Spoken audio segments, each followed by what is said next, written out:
है एवरीवन, मैं सुनील आप सभी का अपने चैनल एसएसटी विद सुनील में स्वागत करता हूं, वेलकम करता हूं। और टॉपिक पर आने से पहले please subscribe my channel and share and like. Okay, सभी तक पहुंचना चाहिए। तो आज हम थंबनेल देख करके तो आप जान ही गए होंगे कि आज का हमारा टॉपिक क्या होने वाला है। भारतीय इतिहास में जितने भी युद्ध हुए हैं ये उन पर एक श्रृंखला चलेगी, मेरी पूरी एक सीरीज चलेगी। तो ये पार्ट 1 है, भारतीय इतिहास में हुए युद्धों की श्रृंखला। ओके, भारतीय इतिहास में तो ये पार्ट 1 है, हम उस पर बात करेंगे। तो पार्ट 1 में मैं क्या लेकर के आया हूं आप लोगों के सामने? तराइन का युद्ध, एक गेम चेंजर भारतीय इतिहास में, भारत के इतिहास को बदल देने वाला एक ऐसा युद्ध, तराइन का युद्ध, जिसने मुस्लिम शासन को भारत में स्थापित कर दिया। कमी क्या थी भारत में? उत्तर भारत में राजनीतिक एकता का अभाव, राजनीतिक शून्यता की स्थिति। उत्तर भारत में उस दौरान क्या चल रहा था? राजपूत काल था और बहुत सारी क्षेत्रीय इकाइयां शासन कर रही थी, जिनमें आपस में ईर्ष्या हुआ करती थी, एक दूसरे को देख नहीं पाते थे और आपस में बस मौका देखते ही एक दूसरे का गला काट लेना, यही प्रतियोगिता चल रही थी। ठीक है, तो उस दौरान की बात है तराइन का युद्ध। तो आइए देखते हैं, बात करते हैं कि तराइन के युद्ध में कैसे क्या हुआ। ओके, जैसे तराइन का युद्ध, तराइन का युद्ध, देखिए ध्यान रखिएगा, ये जो युद्ध हो रहा है तराइन का युद्ध, ये दो युद्ध हुए हैं, 1191 वाला, 1192 वाला। ठीक है, हुआ क्या, भारत में बहुत समय से मुस्लिम आक्रमण शुरू हो चुके थे। जैसे एक था मोहम्मद बिन कासिम। ओके, ये है मोहम्मद बिन कासिम। ठीक, तो कासिम का आक्रमण, ये एक अरब आक्रमणकारी था, अरब देश का रहने वाला था। सबसे कम उम्र में इसने भारत देश पर आक्रमण किया और भारत के सिंध प्रांत के पास अपना शासन भी स्थापित किया कुछ दिनों के लिए, लेकिन ये राजनीतिक जो है षड्यंत्र का शिकार हो गया और मारा गया। ठीक है, उसके बाद आपका आता है महमूद गजनवी। ओके, महमूद गजनवी,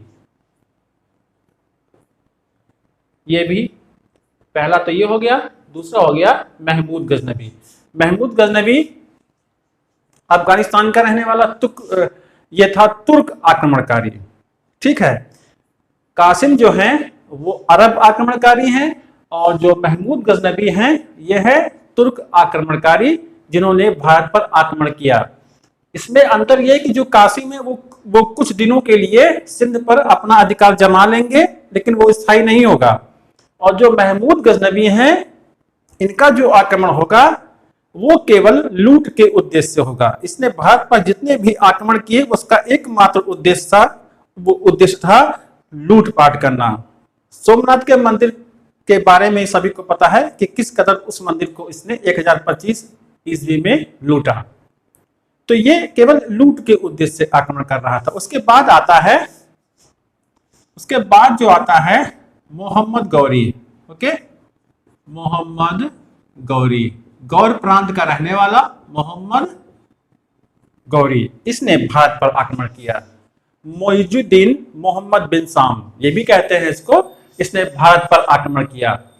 इसका भारत पर आक्रमण का उद्देश्य था लूटपाट तो करना ही, एक साम्राज्यवादी सोच रखता था। ये साम्राज्य का विस्तार करना चाहता था, अधिकार करना चाहता था। तो इन तीनों में यही अंतर है कि जो महमूद गजनवी आपको दिख रहा है, इसने साम्राज्य स्थापित करने के उद्देश्य से भारत पर आक्रमण किया और सफलता भी पाई इसने, जैसा कि अभी आप देखोगे। तराइन का युद्ध जो हो रहा है ये उसी का ही परिणाम है। ठीक है, तो हम बात करते हैं तराइन के युद्ध की।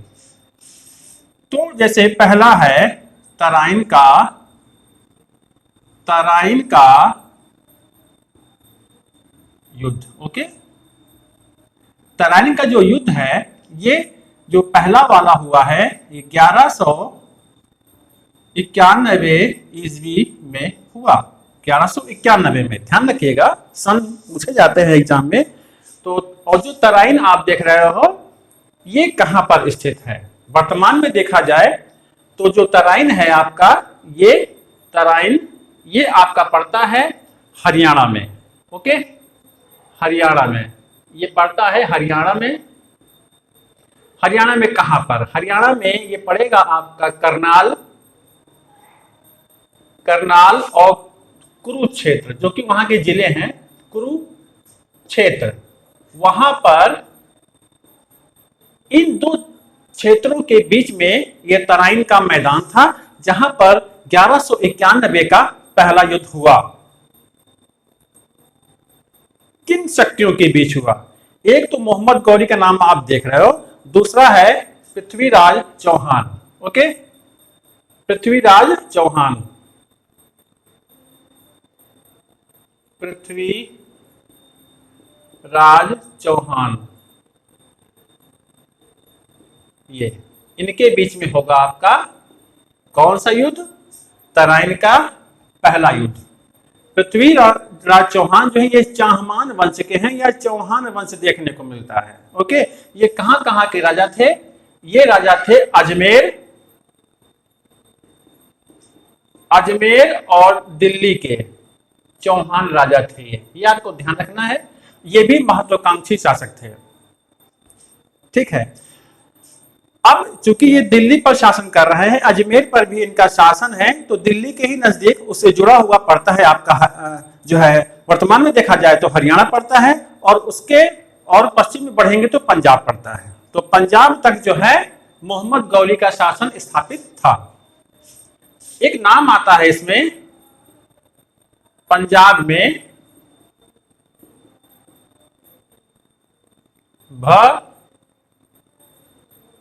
भटिंडा, बा के नाम से भी आता है, भा के नाम से भी आता है, तो भटिंडा।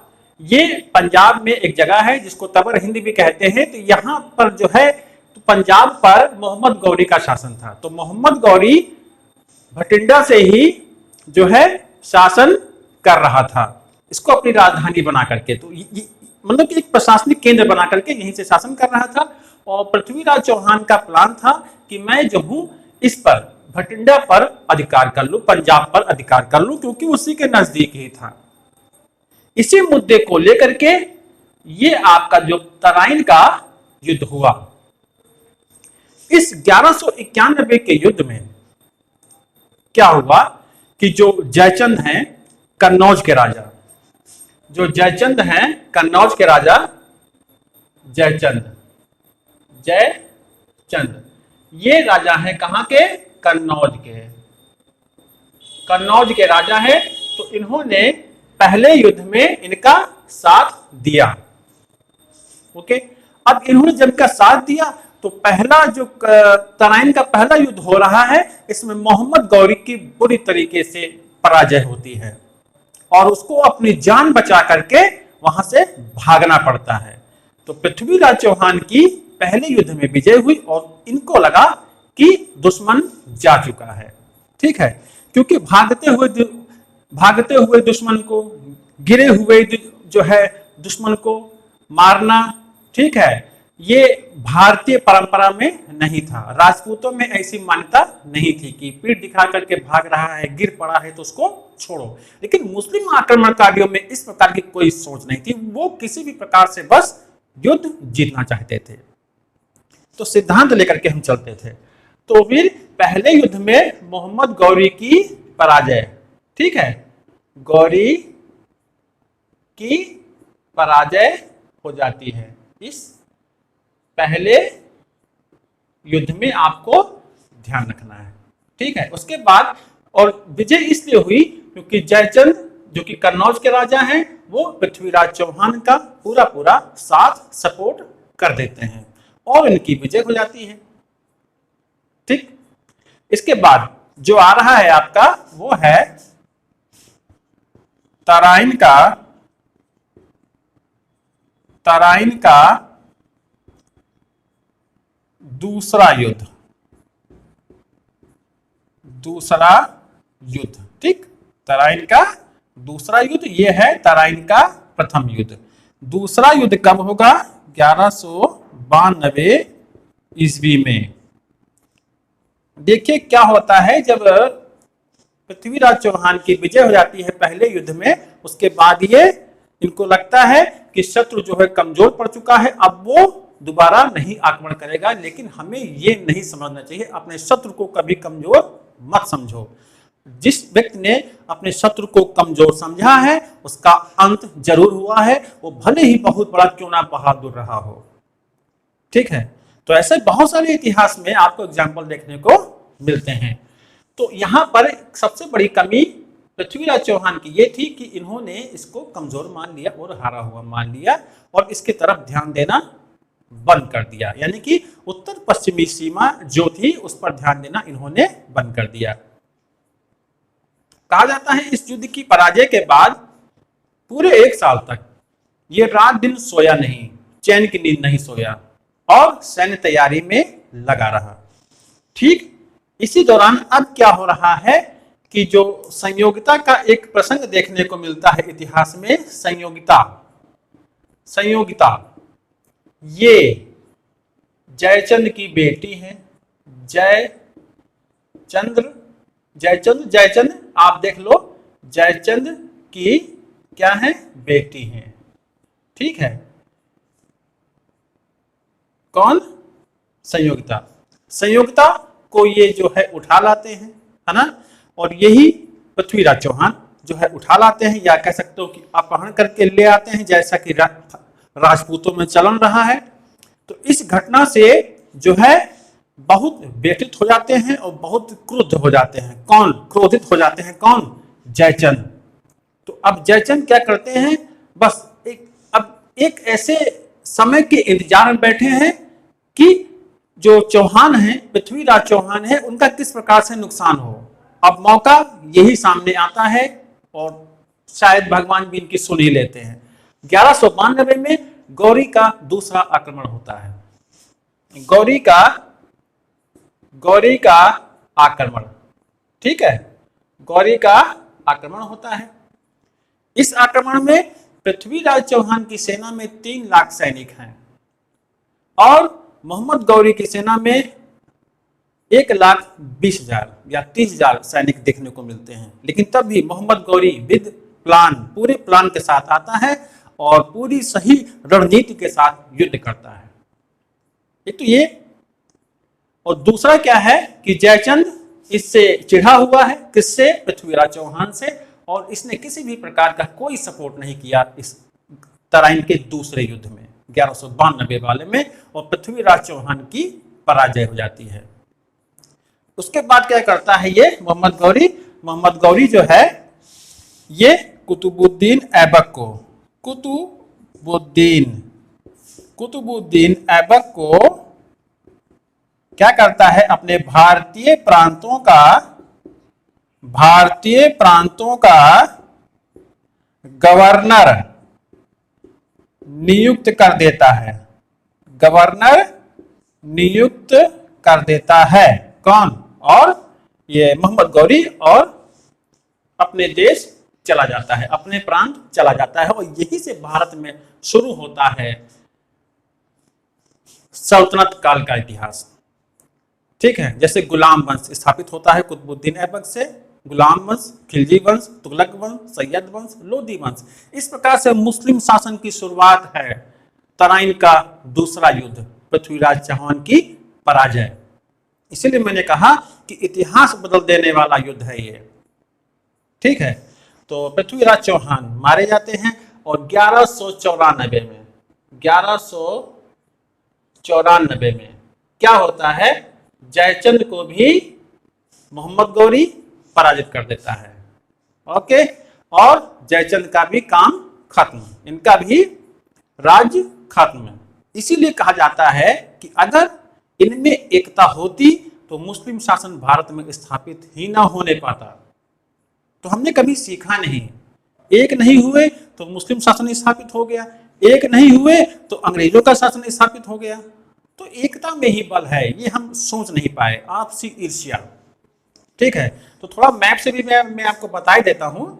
ये आप लोग सभी जानते हो, थोड़ा जान लो आप लोग भी कि किस प्रकार से ये है आपका गुजरात, ठीक है, ये राजस्थान हो गया और ये आपका इस भाग में पड़ता है पंजाब, ठीक है। तो ऐसे इतना करके समझ लो आप लोग, तो समझ में आ जाएगा ये भारत का मानचित्र है। तो पंजाब में ये आपका पंजाब वाला भाग है, ठीक है, और इधर पड़ता है आपका ये हरियाणा पड़ता है, ओके, और दिल्ली ऐसे। तो जो भटिंडा है आपका जो मैंने बताया वो पंजाब के, ये पंजाब है, ये पंजाब के दक्षिण पश्चिम में पड़ता था ये भटिंडा, ओके।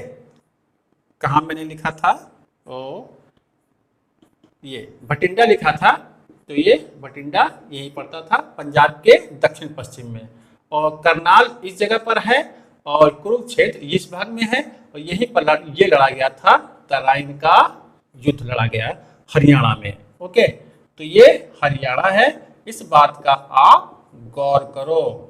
मैप बना करके अगर आप याद करते हो तो आपके लिए बहुत इजी हो जाता है हिस्ट्री।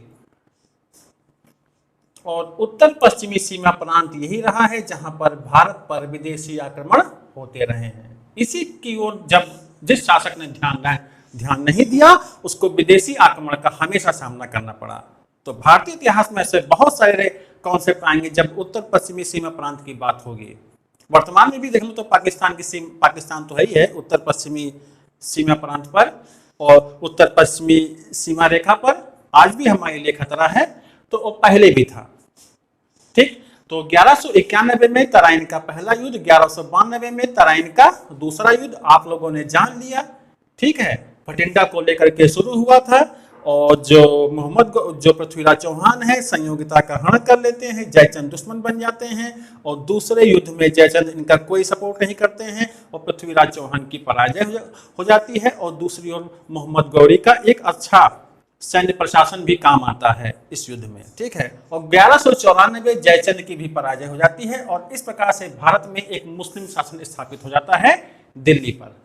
दिल्ली पर मुस्लिम शासन स्थापित हो जाता है, जिसके बाद गुलाम वंश, फिर खिलजी वंश, फिर तुगलक वंश, उसके बाद है सैयद वंश, लास्ट में लोधी वंश, उसके बाद मुगलों का इतिहास शासन शुरू होता है, ठीक है। तो गेम चेंजर है भारतीय इतिहास में कौन सा, तराइन का युद्ध। कैसा लगा मेरा ये कॉन्सेप्ट आज का आप लोगों को? कमेंट बॉक्स पर कमेंट जरूर करें और बताएं, और किसी प्रकार का कोई मिस्टेक हो तो बताइए, उस पर सुधार किया जाएगा। तो जितना मैंने बताया, ये मैप मैंने बताया, इसको आप लोग जरूर बना करके स्टडी करें, ठीक है। तो और ये सन जरूर लिख लेंगे, 1191, 1192 में, और 1194 जयचंद को गौरी पराजित करते हैं। तो मिलते हैं आपको नेक्स्ट वीडियो में, तब तक के लिए थैंक यू।